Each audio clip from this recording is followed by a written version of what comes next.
going on, everyone? Aaron Nagler here with Tazim, ready to talk some football. We're back. Hey, that first episode went pretty damn well, I thought. People seem to really like it, Tazim, and I think getting a peek at your life process, what have you, in the NFL really got us off on a great foot. Welcome back.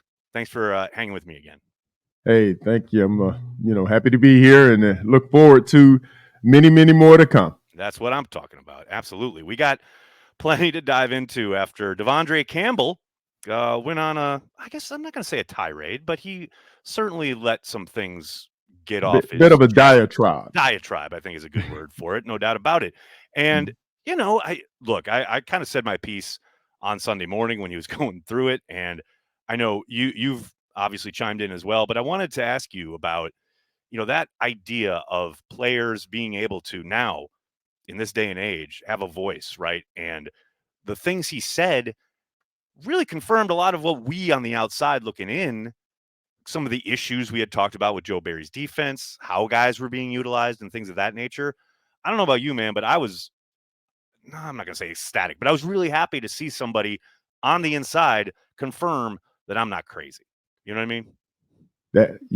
It was absolutely a confirmation. And, more than anything, I mean, if you think about it from a fan's perspective, they should have been excited. They should have actually, it should have given you the ability to say, oh, wow, these 9 first-round draft picks aren't that bad. I mean, the defense was underperforming, and, most of us saw it. Those who can break down film could see some very poignant things as it related to what was happening. Because I have a history with Quay, you remember I was able to just share some very specific things with you all that I saw that were different with him. And that was probably the most exciting statement that we got from De'Vondre. Right. Was, I mean, he sees Quay in practice. He's been around him now, for a couple of years. And of course, being a veteran and someone who, as he shared with us, hey, he flew off the rails the first year, made all pro. Then he got back on the rails, and unfortunately, things didn't go as well. But that, to me, like I said, from a fan's perspective, you all, everyone who listens to you, if they don't get anything else from that, hopefully they get the fact that this is actually exciting news as to the prospects for this defense. Right. Yeah. The fact that there is talent there, right? And the fact that, you and I talked, the Quay thing in particular, we talked about how you really see a guy who fits well as a weak side backer in this new 4-3 defense. And De'Vondre pretty much saying, yeah, Quay's going to be fine. If they let him kind of play to his strengths, it does kind of shine a light on the hole in the middle of the defense. I talked about this a little bit yesterday on Packers Daily here on the YouTube channel, but it does provide also an opportunity for someone. I don't know who this will be, whether it's a free agent, maybe they trade for someone. Obviously, a draft pick is a real possibility, but someone can come in and really take control in the middle of this defense because they're going to need somebody. The fact that De'Vondre is walking out the door, I don't necessarily think, McDuffie is the answer there, although potentially he's going to be given an opportunity, right? But man, you talk about an opportunity to really kind of become the glue and kind of a leader on this defense. It's open there in the middle of the Hafley's 4-3 defense. That field general is the one right now, from a defensive standpoint anyway, the one that right now we really don't have the answer at the level that we know we need. If you look at it from, I mean, I think we mentioned this about Isaiah. Isaiah is a good player. Okay. He's a legitimate NFL player who will make some nice plays for you. He's also the exact type of risk that Dallas came into the game with against us and got their asses blown out the and got stadium. Run all over. Yes, right. Correct. Right. Yep. you cannot have an undersized Mike attempting to stop a team that has chosen to challenge you with the ground game. It's not going to work. You will get overrun, even if you are great for the first half. You're gonna eventually pop. The cork will pop, and then next thing you know, you've given up 350 yards rushing. Right. Right. Exactly. So, I mean, that's the thing. We've seen that in Green Bay, right? I mean, you go back to the NFC Championship game against the 49ers where Garoppolo threw it, 8 times? Or maybe 12. Very few times. Very few because they passes. knew they could just run the ball at will. Right. Right. And there's no doubt. I think it's interesting to watch kind of the cyclical nature of the NFL, especially at that position, where it became so spread-centric in the NFL. So many wide receivers on the field almost all the time. Obviously, now the league has gone to nickel as base, etc. But man, because of that, usage on the offensive side of the ball, the inside or the Mike linebacker really, I'm not going to say went the way of the dodo, but they were certainly deprioritized. And every once in a while, you'd find a team that maybe had a good, like Bobby Wagner in his prime is a great example, right? Of a guy who could bring it and was that solid classic throwback Mike, but could still play in the passing game. But now it feels like there are more teams, again, the cyclical nature going, wait a second. I don't want to spread it out. I want to have these condensed formations. And much like the Packers have, a lot of the Shanahan McVay stuff kind of predicates itself on we're going to run the fucking ball, but then we're going to work off, obviously play action and boot action and things like that. But the usage and the utilization of the running game has become somewhat more regular. So now all of a sudden it feels like teams are maybe a bit scrambling as far as, wait a second, to your point, we need that guy in the middle. We need that thumper in a way teams really didn't need for like a decade. And the thing is, it wasn't even so much as because we understand the cycles, right? Right. And the trends, but it wasn't even about necessarily them not needing that player at all. It was, well, we've now figured out your tendencies. Right. So we realize in this division or against these teams, or this is kind of how we have to play. And when it came to what's the majority of our schedule going to be when you got a whole bunch of teams who said, okay, look, there's no reason for us to be wasting our draft capital here or our even our roster salary cap management, right? There's no reason for us to waste that money here. So, are you going to pay a player the level of Bobby Wagner in his prime or Fred Warner or Roquan? Are you going to pay that money for that position? Well, probably not if you need 2 corners to be top notch. Yep. And you need the edge to be top notch. And you need at least one of those safeties to be top notch. Yeah, you run out of space real quick, right? Right. So now you're saying we can't spend money at the Mike position. Now, I mentioned earlier today because how often do these guys come along? But okay, Philadelphia, they got an undrafted free agent in TJ Edwards, right? So they got him to basically play for undrafted free agent money, play for the minimum. But the guy is literally, if you look at the production of the Mike linebackers, he's going to be in the top 10. Like he's been in the top 10 every year. Okay, so now what is the undrafted free agent's reward for doing that? Well, $6.5 million. Man, every team will take that. If you're going to tell me I can get a Mike to be in the top 10 in the NFL every year for $6.5 million, I mean, that's winning. You can have winning football with that. They went to the Super Bowl with it. Yep. So no doubt. Right, twice. Right. So since he's been in it, now Chicago took him away. But my point to you is it runs those cycles But who showed us though that it's been important the whole time? The Patriots. Right. The Patriots. The Patriots in their prime with the GOAT there and Belichick there still calling the game the way that they used to, call it. Well, they said, okay, you all go ahead. Get all those small people and spread out right. spread out wide. Right. We're gonna absolutely demolish you and beat you up with the run game. Then you're gonna run up here, and then we're gonna go over the top. Yep.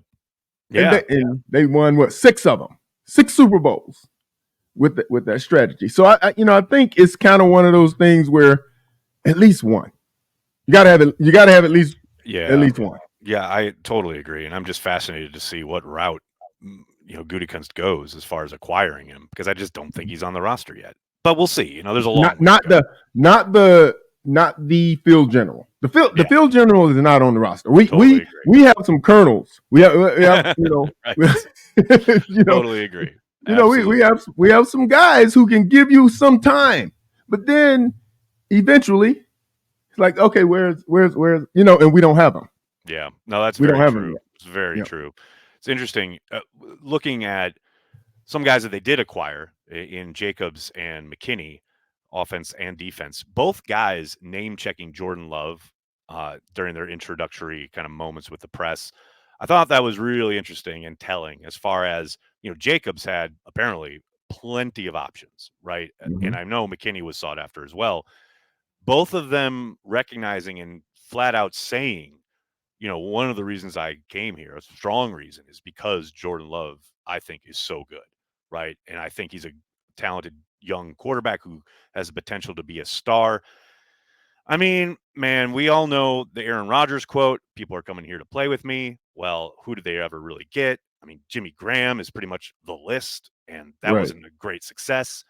But, man, it's nice to see that actually put into action as far as 2 top flight free agents, the first day of free agency, both of them obviously getting paid. Everyone knows that's number one, the reason, right? You got to get paid. But they were going to get paid potentially by other teams that did not have Jordan Love. I mean, that says something. Both of those guys would have gotten paid. Right. They would have gotten paid anywhere. But again, here we are again with one of the situations, exactly as I said, as it relates to De'Vondre being able to share something with the public, right? With fans that they don't normally get. They don't really understand how and why guys make certain decisions. If you're a great player in the NFL, let's just all understand that you're going to be a rich man. Okay. Right. Okay. So you're going to be a rich man now. So what other things do you value? Like, what about this journey or what are the things you want to remember, tell your grandkids? Okay. Now, I think one of the greatest things about this journey as a Packers fan, and this is what all of them need to understand. The Jordan Loves of the world they don't grow on trees like this. This is not this just happened. Right. This is not something that you could let's just go and get another one. No. It feels that way in Green Bay. Right. But what has happened, I will tell you what has happened in Green Bay is the polar opposite of what we're seeing from the 2021 quarterback class, right? And dang, Kenny Pickett, his ass hasn't even made it out of 22 class, and he's already been traded away. So it's the opposite of that. So you take the traits, right? They say draft the traits. Well, you still needed to see a player. You needed to see him play. Yeah, right. You need whole world. You need to see the player, right? So I'm going to tell you right now, and I've shared this. I've broken this down for people. Sometimes you can't get too deep into the football jargon or whatever, but what happens in the evaluation process, particularly in the case where a player goes out and tests. That's why, quite frankly, you see a lot of quarterbacks don't test at all. Right? They're not giving you anything other than you come to a scripted throwing session. Pro day, yeah. Are you, man, a scripted throwing session with an NFL talent level quarterback, bro? That's Peyton Manning's warm up before a game. I don't know if you've ever saw him do it. Of course, yep. Okay, that's absolutely. Peyton Manning's. You watch a guy. Peyton will throw 100 balls, not one hits the ground, not one. Okay, so of course, yeah, you're impressed. It's on air though. Yeah, it's on air. Nobody's rushing them, except they'll do a bag sometimes. But so my point to you is, so they bring in these quarterbacks in who, yes, they have all the traits. Jordan does too, right? But the NFL is a different beast. And I'm talking about a different level of a different beast. So when we jumped from Pee-wee to high school, or Pee-wee to middle school, a little jump. Right. Middle school to high school, a little jump. High school to college, big jump. Okay? But college to the NFL, Aaron, it's a small mountain versus Mount Everest. That's the difference between college football and the NFL. Like literally, there are guys on your team in college who won't sniff an NFL's practice squad. Right. Right? You are so much better. Future gym teachers of America. Right. You're so much better than most of the guys. You're gonna go on, and play in the NFL against more people like you, some better. Right. Right. That's the NFL jump. So how does Green Bay onboard that? Well, through development. A process. Let the young man develop and learn from a great. And as a matter of fact, in the case of Green Bay, they literally had 2 Hall of Famers back to back. So the guy you're learning from has been on a totally different level of performance. So you get to sit back and watch. Now, you're not just learning from him, you're learning through him. You're watching what is happening in an NFL game. Because I'm going to tell you, one of the first things I asked my son when he couldn't play in his first preseason, he's standing on the sideline. I let him tell me all the things he was able to glean from practice, right? Right. First time he was able to even get out there and practice in pads was right around the end of training camp, right? And then he was ready, but they wouldn't let him play in the last, I think it was game in Kansas City, right? So I told him, I said, this is what I need you to do, because now you're about to see an NFL game, a game. I said, I want you to tell me, because now that last game, these guys right here, this is it for some of them.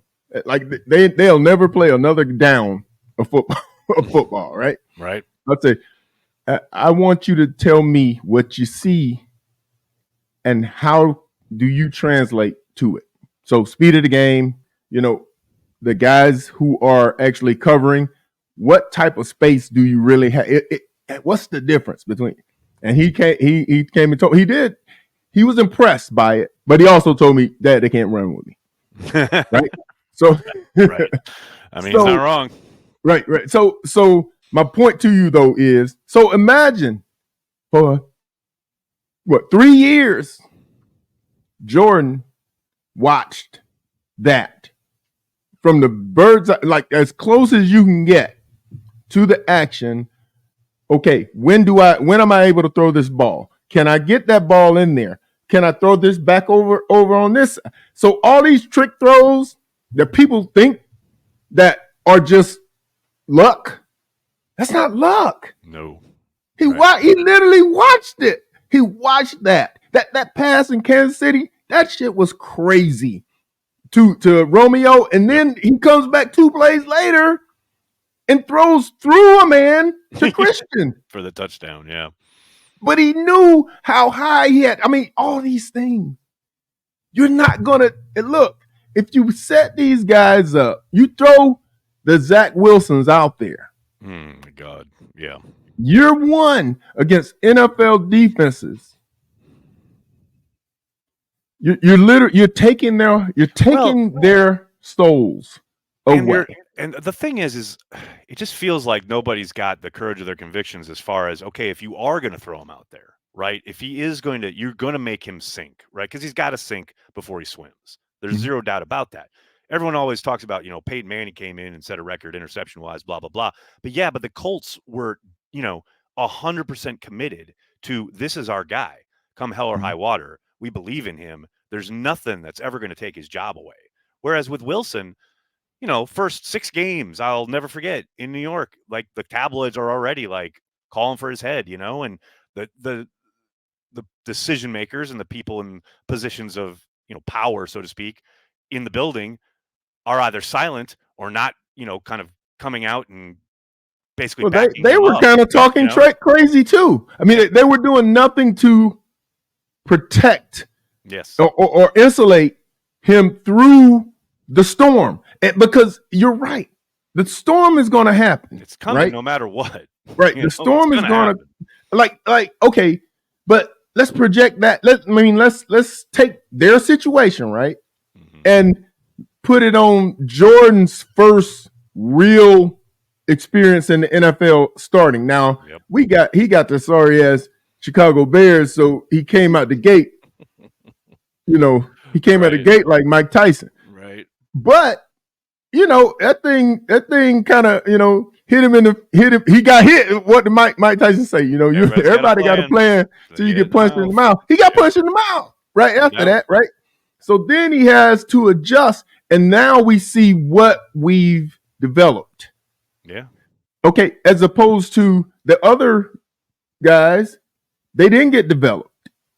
They're being developed in NFL games, but to get to the whole point of you bringing this up with McKinney and with Jacobs, the players see that, Aaron. They see it too. They see it too. They don't want to go through that. No, that's the other thing, right? Like the growing pains have happened. Like they don't have to sit through that Kansas City game, his first start. They don't have to deal with that. They don't have to deal with everything they saw when the team couldn't get a first down, score points in the first half of game. Like we've seen them go through those trials. We've seen them come out the other side. And now they have found a way of working. And Matt LaFleur is a big component here too. Like the idea that Matt worked with Jordan on what are you comfortable with? What are the things that are giving you trouble? There's a strike concept that they ran. He threw 2 of his picks on. Matt tore it out of the playbook, and started to reconstruct what he was asking Jordan to do and things like that. And to your point, guys notice that. Like a coach who actually is working with a guy rather than, okay, you've got to play this way. You've got to run this stuff. Like, no, I'm trying to help develop this young quarterback. But yes, now he's kind of been through a decent amount of fire, right? And come out the other side looking pretty damn good and ready to kind of take the league on. So, and the greatest part about some of the love that. Yeah, the greatest part about some of the stuff you just mentioned is that we also got to see him make a mistake and come back and win with the same. He made a mistake before he came back and win it. That pass that he missed to Christian over on the edge of the end zone, I think it may have been against the Rams, but he threw it too far out, and Christian caught it, but he ended up out of bounds. Right? He scored on it twice after that. He scored on it to Heath against the Giants. Then he scored on it with Reed in the other end zone. After, and he had to scramble. He had to come out, and it was late. It's actually one of his top 10 plays. I think. Totally agree. Totally agree. And then Reed catches it and keeps his foot feet in bounds. That's what this is about. Mm-hmm. That's what developed quarterbacks do. It's not about not making mistakes. You just don't make the same one over and over You got to and over learn again. from it. I talked Right. about that all last summer because Right. also to your point, man, look, I told people, anybody who watched Packers Daily this past year will recognize this. You know, you're going to take your lumps and you are going to have up and downs. And it's not ever going to be, I just come in and start looking like Pat Mahomes. Like that is Mm-hmm. not what happens. Right. And I think there were some people who, especially to your point, after the Bears game, they were, oh, well, we're on our way. It's like, their teams are going to adjust. People are going to start taking away what you are good at and or what you favor, what your tendency is as a player. And you Right. watch that kind of cat and mouse game play out. But man, yeah, you watch Jordan not making similar mistakes. Sometimes the guys are going to catch him on a few things. Mm-hmm. Like there's no doubt these other players get paid too. You know, other Right. coaches are It's the scheming them up. NFL. It's the Mm-hmm. NFL, man. Everyone's really fucking good at what they do. They wouldn't be Mm-hmm. there otherwise, right?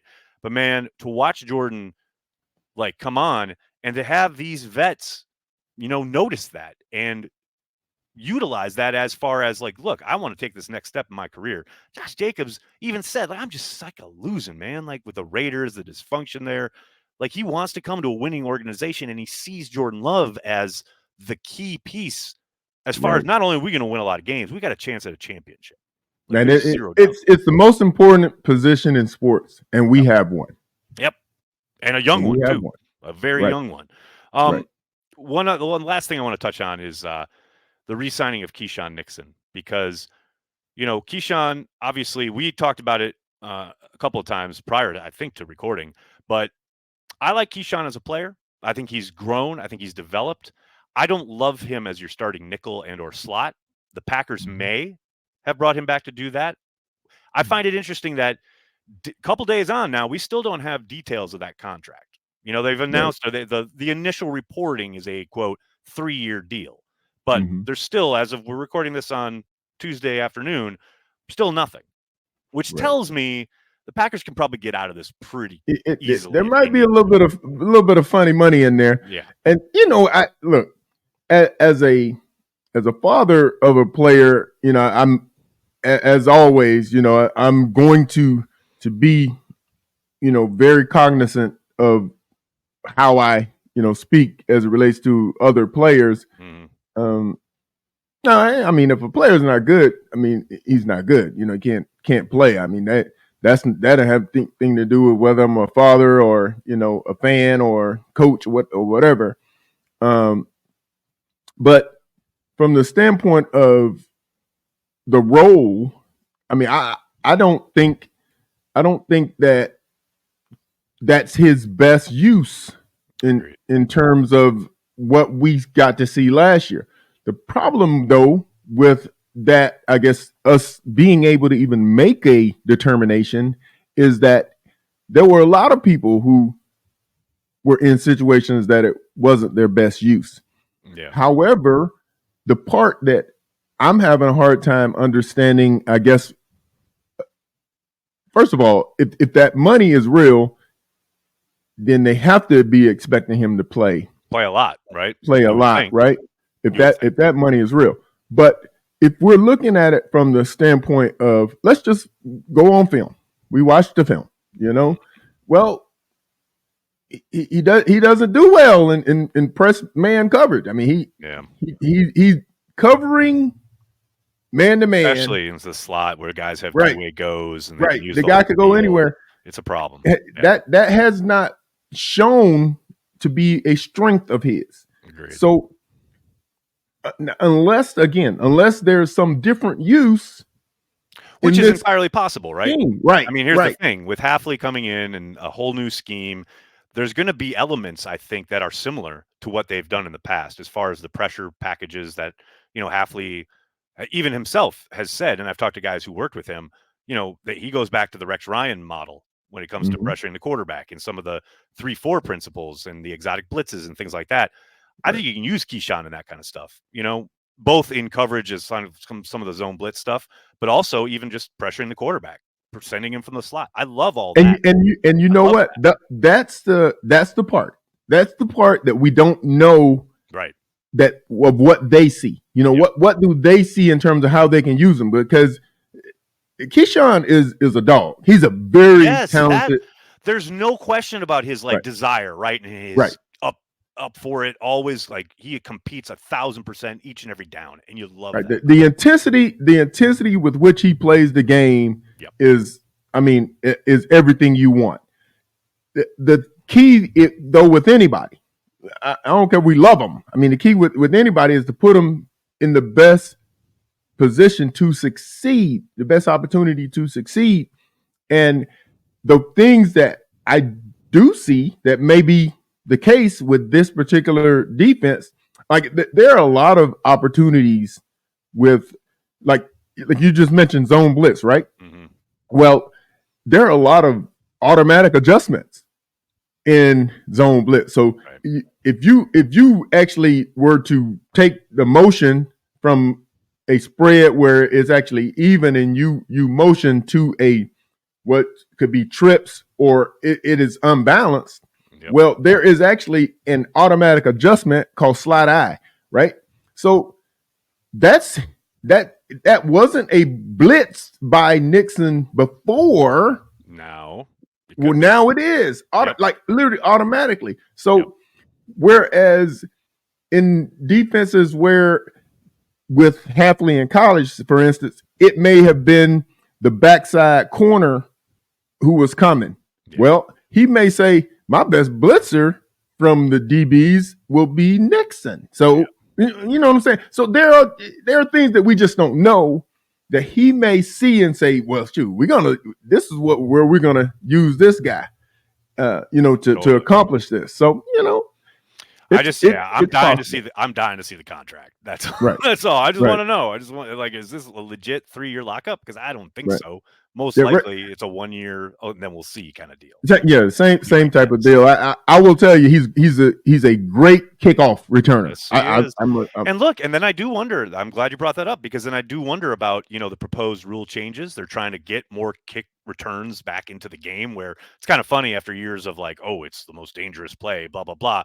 Now they're like, wait, we want guys to actually try to return some of these.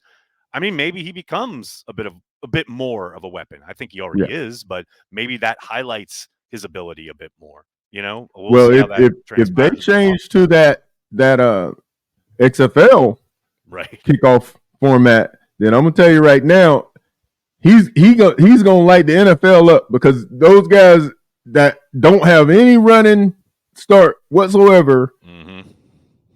Trying to get Keisean Nixon on a running geared up, without that's what I mean. Like maybe there's something there as far as where they see his value, right? And if you're putting your offense on the 40 or even the 35, 30, whatever on average, as opposed to you've given them a first down and a half. Take it, man. It's hidden yardage that absolutely helps you win games and puts your offense in a good position. Totally agree. Tazim, thanks so much, man. I'll talk to you next week. Hey, thank you, man. Have a great one. Go Pack, go. Go Pack.